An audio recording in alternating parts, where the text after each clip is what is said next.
We're all familiar with the story of Zacchaeus, who was a tax collector and hated by his countrymen. Why? Because he was collecting taxes for the Romans, and they were the occupiers, and the Jewish people at that time wanted them out of their lives. And so we have Zacchaeus, who was doing the dirty job of the Romans to collect the money. Now, one day, Jesus, who was a known preacher in his days, was coming down the street. And Zacchaeus, who wasn't a religious man, we don't even know whether he had any religion at all, but he had heard about this young preacher who had been going around and curing the sick and the blind and the deaf and the dumb and throwing out demons and all kinds of things. And he said, out of pure curiosity, I want to know what that man is like. So I'll go to join the parade atmosphere, and I'm going to see who he's like. And so he goes, and the crowd is filling up the streets, waiting for in anticipation for Jesus to come. And the crowd is 6 feet deep. And Zacchaeus has a problem. Zacchaeus can't see anything because Zacchaeus is short. So Zacchaeus says, oh, how am I going to see anybody with this? So he says, there's a tree over there. Maybe I should climb up the tree. When I climb up that tree, I'll be able to sit on a branch and I'll be able to get the best seat in town. So he does. Goes over to the tree, crawls up the tree, sits on a branch and waits. And the anxiety is getting more and more. The people are getting more excited. You can hear the crowd roaring. And then appears Jesus.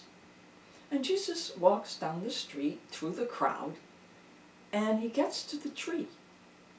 And when he gets to the tree, he looks up, and he says, Zacchaeus, come down. I want to have dinner at your house tonight. Zacchaeus is shocked. First of all, how does this man know his name? And secondly, he wasn't there to meet this guy. He wasn't there to become part of his whatever it is that he's preaching.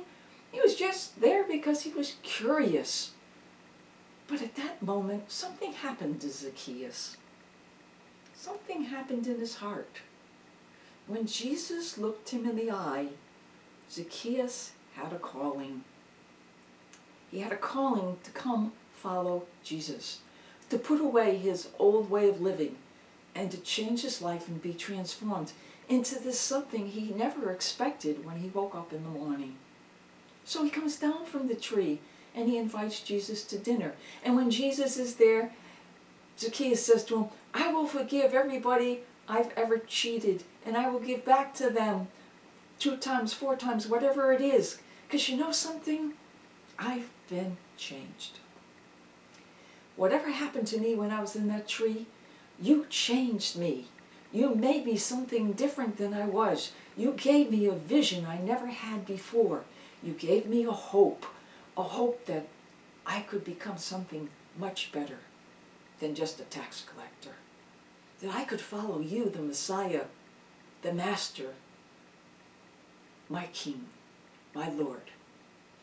And so Zacchaeus' life was changed forever because he received the call and he answered that call and he followed Jesus. Now, God is calling each and every one of us. We may not have to go up in a tree to be called, but we are getting calls all the time to follow him in big ways and in small ways.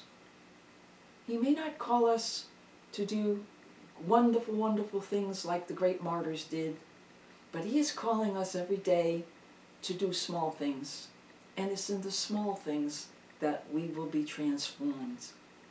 It's the smile we give to a person walking down the street, or a happy message we send somebody on email, or we pick up the phone and we talk to somebody who's an invalid or can't get out of the house. We make a sandwich for somebody at a food kitchen. These are not big things, but they're huge things when it comes to being transformed into being selfless. And that's what Jesus was. Jesus was totally 100% selfless. At every moment of his life, he was always giving. But in the midst of that giving and being open to others, he always had to go back to be with his Father, because he had to put all this in perspective. We don't give for self-adulation or self-pride or feel like, oh geez, I did a great thing today because I made somebody happy. It's not self-fulfilling in the sense of egotism. It's really just becoming transformed so that you can help the world to see the goodness of God. And we all have that ability. We can all be witnesses, just as Jesus was, because he's using your hands and your feet to become him to the world around us. So, if you feel like you're being attracted to love Jesus better, you don't have to go up in a tree, but do go searching, and you will find, because Jesus will call you.